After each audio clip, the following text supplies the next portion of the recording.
Good day, dear organizers and participants of the conference. Let me present to your attention a presentation created by first-year students of the pediatric faculty of Saratov State University, named after Razumowski, Власова Мария and Шевчук Евгений. The topic of our presentation is the contribution of Professor Ilizarov to modern medicine. The choice of our topic is due to the fact that in the practice of modern surgery of the musculoskeletal system, the use of an external fixation device developed by Ilizarov allows to achieve significant positive results in the treatment of a wide range of pathology of the musculoskeletal system. And despite the fact that this device was invented in the middle of the last century, its demand is currently not only preserved but also growing. Almost 65 years have passed since Professor Ilizarov introduced his apparatus for external bone fixation and began to develop the techniques for managing bone injuries and orthopedic diseases. The first Ilizarov external fixator was used for bone fragment fixation to external ring through the wires and that transfixed the bone and were able to produce longitudinal compression or distraction in a fractured or osteomized bone with external threaded ropes. The reduction wires and units were designed later and provided control of bone fragment positions. Thus, the wires that crossed inside the bone at angles could be guided with the adjustment of the external elements in order to correct bone angulation, translation, or torsion. And that was the zest that has resulted in numerous solutions for bone reconstruction with the external apparatus. Professor Ilizarov first reported on a positive impact of bone distraction on osteogenesis at All Russia Congress of Orthopedic and Trauma Surgeons in 1963. Later, bone regeneration in the process of distraction osteogenesis was intensively studied under his guidance by the researchers at a special experimental department of the scientific institute he had founded in 1971.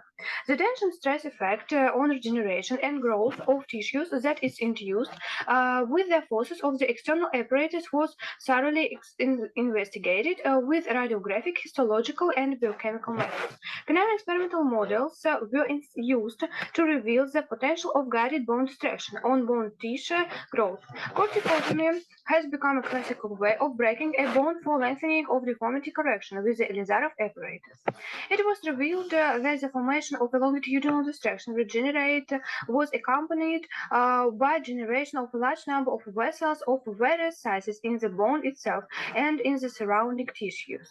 At the end of the 1970s, this effect started to be used for stimulation of regional vascularity in ischemic limb diseases by formation of a longitudinal bone split for its transverse traction.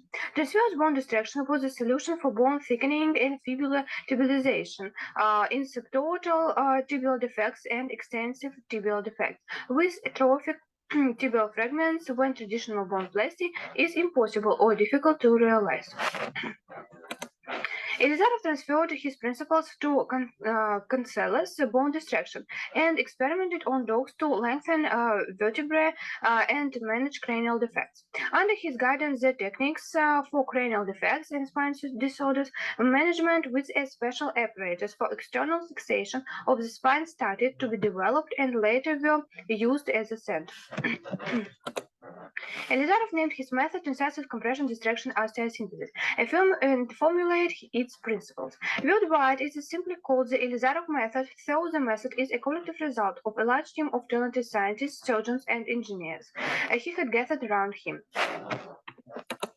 It's a system of techniques that induce compression or distraction by moving bone fragments via transosseous wires with the adjustments of the external ring fixator for bone union, growth, or spatial transformation that finally ends of osteosynthesis, consolidation, and new bone remodeling.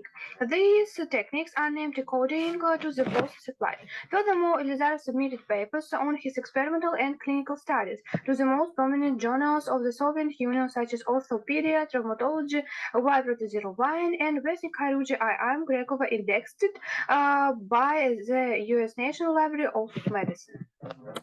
The experimental findings of the scientific school he had created as well as practical techniques were summarized in his famous book.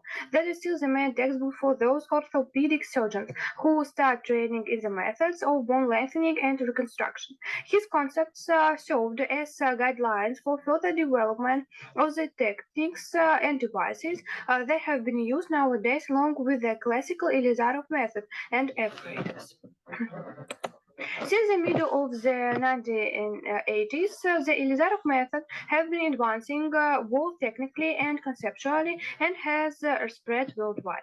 The outcomes of its application in the 1990s and the first decade of the 21st century were presented by numerous studies that show the divulgation of the Ilizarov technique across the globe. Bone transport has been lately explored as an option of reconstruction after resection of benign and even malignant bone tumors. This technique is very relevant in the tibia, where the Ilizarov fixator is surgeon and patient-friendly. Prominent contributions were made by Ilizarov to the development of techniques for foot and hand pathology management. Bloodless gradual correction of pediatric clubfoot from the age of 1 year became possible in neglected cases. Ilizarov and his team invented a mini fixator for short tibial bones that has been widely used in the center for management of congenital or post-traumatic disorders such as shortened hand bones, finger stumps, and syndactyly. The Ilizarov method have passed a long way of evolution to become an established method in the world of orthopedic practice. The impact of this method on the progress of bone lengthening and reconstruction was called revolutionary. Its principles form the foundation of the contemporary bone lengthening and reconstruction surgery. That's all. Thank you for your attention.